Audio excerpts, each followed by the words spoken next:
तो अब जो हमारा आखिरी टाइप का एक्सरसाइज 2.1 का जो हमारा आखिरी टाइप का क्वेश्चन ये बनता है कि पॉलिनोमियल्स, जैसे उसमें दे देगा कि जीरोस दे देगा, मतलब अल्फा बीटा हमको गिवन होगा, हमको बताना होगा कि पॉलिनोमियल फाइंड करो। मतलब अभी तक क्या कह रहा था, जीरोस फाइंड करो, रिलेशनशिप वेरीफाई करो जीरोस और कोफिशिएंट्स के बीच में, और कह रहा था मान लो के बताने को कह देता था, कोई एक अननोन उसमें वेरिएबल होता था, उसकी वैल्यू बतानी होती थी, ठीक है, मतलब जैसे के की वैल्यू फाइंड करो। अब कह रहा पूरा पूरा पॉलिनोमियल फाइंड करो। तो ये कैसे करते हैं, कोई भी जैसे कि मैंने पहले वीडियो, इससे पिछले वाले वीडियो में बताया था कि कोई भी पॉलिनोमियल जैसे होता है, तो हमको अगर कोई भी पॉलिनोमियल चाहिए, मान लो कोई एफ पॉलिनोमियल है, तो हमको उसकी एक जनरल फॉर्म याद रखनी पड़ती है। उस जनरल फॉर्म का यूज करके, जैसे हमको क्वेश्चन कह देगा कि ये इसके जीरो है किसी पॉलिनोमियल के, तो पॉलिनोमियल बताओ या पॉलिनोमियल फाइंड करो, तो वो हम आसानी से बता पाएंगे। तो जनरल फॉर्म क्या होती है, F x is equal to K in bracket x square minus S X plus P. F X जो कि पॉलिनोमियल में फाइंड करना है, वो बराबर होता है के in bracket x square minus S X plus P. यहाँ पर के क्या होता है, एक कांस्टेंट होता है, एक्स स्क्वायर वो इक्वेशन वाला एक्स स्क्वायर, एस क्या है सम ऑफ जीरोस, ठीक है, पी क्या है प्रोडक्ट ऑफ जीरोस, ठीक है। इसको और कैसे लिख सकते हैं, F x is equal to K in bracket x square minus alpha plus beta sum of zeros into X plus product of zeros alpha into beta. इस तरह भी लिख सकते हैं हम इस चीज को, ठीक है। अब ये हो गई जनरल फॉर्म, जो कि हमको याद रखनी, इसी से हमारे क्वेश्चन हो जाएंगे सीधे सीधे, सिंपल सा।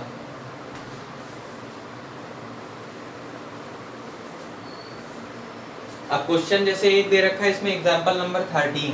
एग्जांपल नंबर 13 में कह रहा है कि एक क्वाड्रेटिक पॉलिनोमियल फाइंड करो जिसके सम एंड प्रोडक्ट जीरो के दे रखे हैं, 1/4 और -1, 1/4 और माइनस का 1, ये दे रखे हैं। मतलब ये sum of zeros alpha plus beta जो है वो दे रखा है 1/4 और अल्फा इंटू बीटा दे रखा है -1।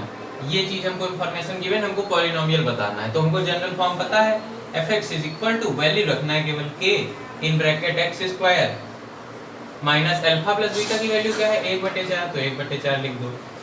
और साथ में क्या लगेगा एक्स गुणे में, है ना, plus alpha into beta product of zeros -1 है, तो -1 लिख दो। अब इसको और कायदे से लिख लीजिए, के एक्स स्क्वायर माइनस x/4 -1। ये हो गया हमारा पॉलिनोमियल। जहां पर हमको आखिरी स्टेटमेंट क्या लिखना होता है कि जहां वेयर के इज ए कांस्टेंट, वेयर के is a constant and a real number, या फिर कह सकते हो वेयर के is a real number constant, मतलब के रियल नंबर है और एक कांस्टेंट है। हम एग्जैक्ट पॉलिनोमियल नहीं बता पाते हैं, केवल जीरोस दे देने से हम एग्जैक्ट पॉलिनोमियल नहीं बता पाते हैं।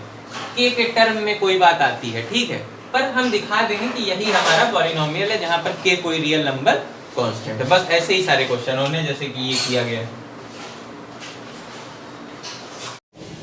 अब जैसे हमको ये दे रखा है 2 alpha plus 3 beta 3 alpha plus 2 beta, तो हम ये जो जीरो दे रखे हैं हम कैसे फाइंड करें पॉलिनोमियल। हमको ये दे रखा है पॉलिनोमियल और इसके 0 अल्फा बीटा, तो मतलब इसका कुछ ना कुछ यूज करना है ना भाई। एक तरीका ये है कि हमने बताया जनरल फॉर्म पॉलिनोमियल की, आपको पता के वाली, के in bracket x square minus S X plus P, ठीक है। तो उसमें डायरेक्ट ये सम ऑफ जीरो करके पुट कर दो, प्रोडक्ट ऑफ जीरो।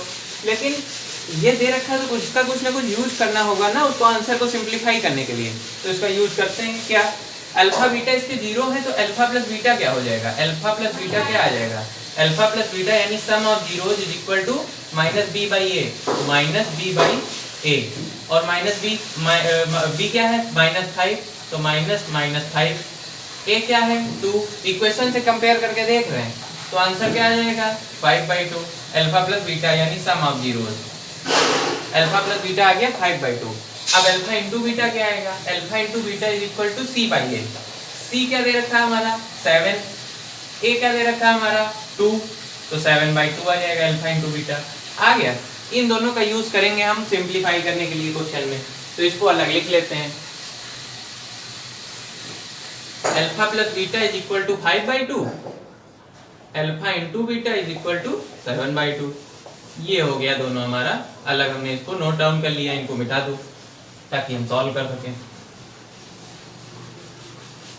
अब देखो जनरल फॉर्म इक्वेशन की क्या होती है कि पॉलिनोमियल ये fx तो हमको दे रखा है, तो दूसरा जो हमको फाइंड करना उसका नाम कुछ और दे देते हैं, fx नहीं देते हैं, f डैश x करके दे दिया, नाम है केवल, ठीक है, f डैश x नाम दे दिया जो हमको पॉलिनोमियल फाइंड आउट करना उसको। तो f डैश x फाइंड करना है तो उसकी जनरल फॉर्म होती है k in bracket x square minus sx plus p sum of zeros product of zeros. यानी कि हमें क्या पता है, यहाँ सम ऑफ जीरोस पता होना चाहिए, प्रोडक्ट ऑफ जीरोस पता होना चाहिए। तो पहले सम ऑफ जीरोस अलग निकाल लेते हैं, s is equal to alpha, sum of zeros, zero कौन से, ये वाले जो रिक्वायर्ड पॉलिनोमियल के जीरो है उनका यूज करेंगे, ठीक है। अल्फा बीटा तो जो गिवन पॉलिनोमियल है, जो फाइंड आउट करना रिक्वायर्ड पॉलिनोमियल है उसके जीरोस ये हैं, तो इनका सम क्या हो जाएगा, 2 alpha plus 3 beta plus 3 alpha plus 2 beta, ठीक है। एक जीरो ये है, एक जीरो ये है, दोनों को जोड़ देंगे तो क्या आ जाएगा, 2 alpha plus 3 alpha 5 alpha, 3 beta plus 2 beta 5 beta. ये आ गया हमारा सम, या इसको और लिख सकते हैं, 5 कॉमन ले लिया, अल्फा प्लस बीटा अंदर, ये आ गया हमारा सम ऑफ जीरोज, ठीक है। सम ऑफ जीरोज आ गया 5 इन ब्रैकेट अल्फा प्लस बीटा, इसको अलग नोट डाउन कर लिया, ठीक है। हम एक साथ इसमें इसलिए नहीं रख रहे डायरेक्टली ताकि बहुत फिर बड़ा चला जाता है, सम अलग निकाल लिया, बाद में इसमें डायरेक्ट इस फॉर्मूले में पुट कर देंगे, इसी जनरल फार्मूले में इसके पॉलिनोमियल के। अब प्रोडक्ट ऑफ जीरोस कैसे निकालें, product of zeros p is equal to, इन दोनों प्रोडक्ट कर दो, 2 अल्फा प्लस 3 बीटा, एक जीरो ये है, दूसरा जीरो है 3 अल्फा प्लस 2 बीटा, इनका प्रोडक्ट कर दो सिंपली। ये पहला टर्म, इसको प्रोडक्ट करने क्या तरीका होता है, एक बार इसको इससे मल्टीप्लाई करो, इस बार इसको इससे मल्टीप्लाई करो, तो 2 alpha into 3 alpha 6 alpha square, और 2 अल्फा इंटू 2 बीटा तो 4 बीटा 4 अल्फा बीटा, ठीक। अब इस वाले टर्म को एक बार इससे मल्टीप्लाई करो, एक बार इससे मल्टीप्लाई करो, है ना, तो 3 beta into 3 alpha 9 alpha beta, और 3 beta into 2 beta 6 beta square, कोई दिक्कत, 3 3 जा 9 अल्फा बीटा, 3 2 जा 6 बीटा स्क्वायर, हाँ चेक कर लेनी, हम ही गलत कर दे बार बार, ठीक है। तो ये अब इसको और फर्दर सिंपलीफाई करें तो क्या हो जाएगा, भाई हमको यहाँ वैल्यू रखनी तो छोटी वैल्यू रखेंगे ना, नहीं कहाँ तक लिखा करेंगे 10 घंटा, बहुत बड़ा चला जाता है उस तरह। 6 अल्फा स्क्वायर है, हाँ ये दोनों तो जुड़ जाएंगे ना, ये तो सेम चीज, 9 और 9 अल्फा बीटा 4 अल्फा बीटा, तो ये आ जाएगा 6 alpha square plus 6 beta square, ये वाला है यहाँ पे लिख दिया, और 9 4 10 11 12 13 अल्फा बीटा, ये आया, इतने में कोई दिक्कत, केवल एडिशन किया है, कुछ खास नहीं। अब देखो यहाँ से हम क्या कर सकते हैं, यहाँ हम कर क्या सकते हैं, 6 कॉमन ले सकते हैं इसमें, 6 अल्फा स्क्वायर 6 बीटा स्क्वायर में 6 कॉमन ले लिया, alpha square plus beta square लिखा है, प्लस 13 अल्फा बीटा, उसको ऐसे लिखा रहने दो। अब देखो भैया हम ये सब कर क्यों रहे हैं, अगर दिमाग में आता हो तो हम कर इसलिए रहे क्योंकि हमें जो वैल्यू पता है वो पता है, अल्फा प्लस बीटा की वैल्यू पता है 5/2, अल्फा इंटू बीटा की वैल्यू 7/2, जो कि अपने पहले इस वाले गिवन पॉलिनोमियल से निकाली थी, कोई दिक्कत नहीं, दिक्कत। इस गिवन पॉलिनोमियल से जो वैल्यू निकाली थी, तो हम करते क्या, हम रिक्वायर्ड पॉलिनोमियल, जैसे प्रोडक्ट का हमको जरूरत पड़ेगी रिक्वायर्ड पॉलिनोमियल में, तो हमने प्रोडक्ट अलग सॉल्व किया, तो उस प्रोडक्ट को हम इस फॉर्म में ले आए कोई तरह, जहाँ पे हम ये वैल्यू पुट कर सके, alpha plus beta alpha into beta वाले फॉर्म में ले आए, तो वही प्रयास कर रहे हैं। अब ये देखो अल्फा बीटा फॉर्म में है, गुणे में अल्फा इंटू बीटा, पर यहाँ तो alpha square plus beta square है, तो कुछ हम इसमें जुगाड़ करेंगे, क्या करेंगे, 6 अल्फा स्क्वायर वही वाला जुगाड़ जो पहले वाले क्वेश्चन हम करते हैं, होल स्क्वायर बनाने वाला, alpha square plus beta square plus 2 alpha beta, और 2 अल्फा बीटा जोड़ा है तो 2 अल्फा बीटा घटाना भी पड़ेगा, अपने मन से थोड़ी जोड़ देंगे, 2 अल्फा बीटा घटा दिया, प्लस 13 अल्फा बीटा लिखा रहने दो, कोई दिक्कत। अब देखो alpha square plus beta square plus 2 alpha beta, identity बन गई, a square plus b square plus 2ab वाली, a प्लस b का whole square, alpha plus beta का होल स्क्वायर बन जाएगा, और माइनस का 2 अल्फा बीटा लिखा रहने दो, और इधर 13 अल्फा बीटा था, प्लस में 13 अल्फा बीटा। अब जरा इसको देखो, अल्फा प्लस बीटा की वैल्यू पता है, अल्फा इंटू बीटा की वैल्यू पता है, अल्फा इंटू बीटा की वैल्यू पता है, वैल्यू पुट करो आंसर आएगा, ठीक है। अब इसमें डायरेक्ट हम वैल्यू पुट करके देख ही लेते, पहले ऊपर थोड़ा मिटा दे तो जगह बने।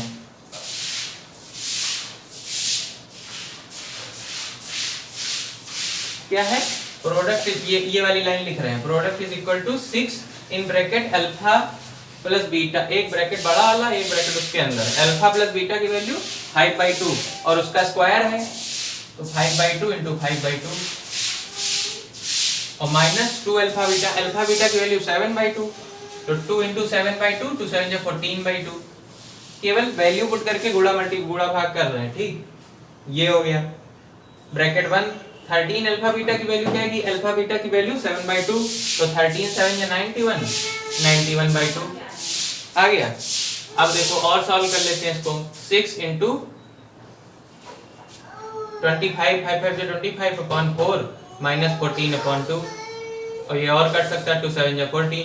ठीक है,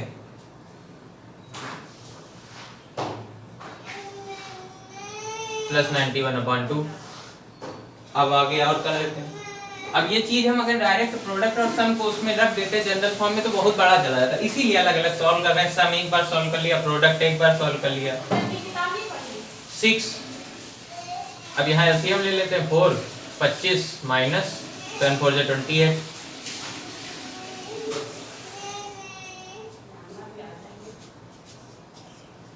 ये गड़बड़ नहीं लग रहा है? चलो देखते हैं। 6 2 2 जा 4 2 3 जा 6 तो ये जाएगा 3 और ये ब्रैकेट में 25 माइनस 28, 28 में से 25 जाएगा तो बचेगा माइनस का 3 क्योंकि 28 का माइनस लगा है यहाँ पे 2 प्लस 91/2। अब क्या आ जाएगा? इसका कैलकुलेशन थोड़ा सा लेंदी है।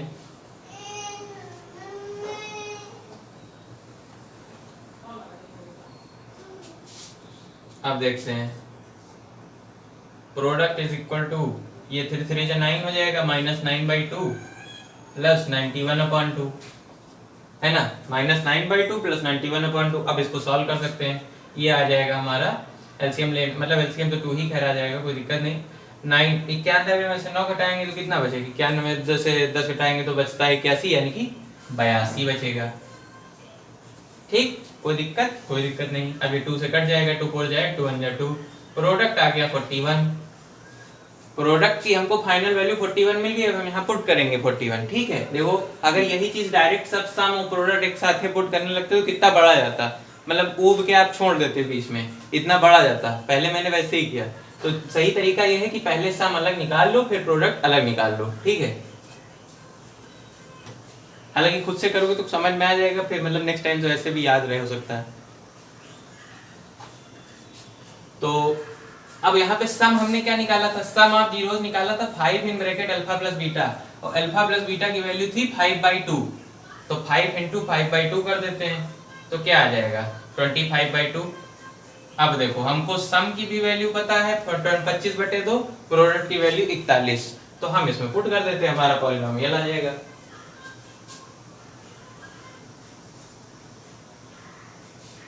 लो भाई, f dash x required polynomial जो था उसकी वैल्यू आ जाएगी k in bracket x² minus sum of zeros यानी कि 25/2 तो 25/2 25x/2 प्रोडक्ट ऑफ जीरोस 41। ये रहा 41, यही है हमारा रिक्वायर्ड पॉलिनोमियल। देख लेते हैं एक बार।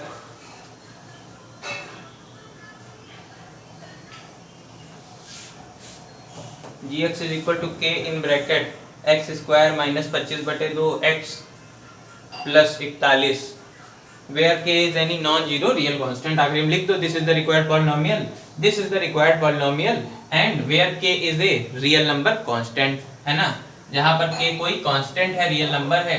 और कह दिया करो नॉन जीरो है, जीरो नहीं हो सकता k, क्योंकि अगर जीरो के अलावा मतलब और चीजें हो सकता है पर जीरो नहीं हो सकता, क्योंकि ये सोचो अगर जीरो रख देंगे k को तो पॉलिनोमियल तो जीरो हो जाएगा, तो फिर सब मेहनत बेकार चली जाएगी ना। मतलब पॉलिनोमियल हम जीरो तो कर नहीं सकते रिक्वायर्ड पॉलिनोमियल को, तो k को क्या दिखाना है? k is a non zero real number या नॉन जीरो रियल कांस्टेंट। ठीक है, रियल नंबर है लेकिन जीरो नहीं हो सकता और कोई कांस्टेंट होगा, चाहे 1 हो 2 हो 3 हो कुछ भी हो, है ना। ये आ गया हमारा पॉलिनोमियल। होप आप लोग को समझ में आया होगा, नहीं समझ में आया होगा तो आप लोग पूछिएगा।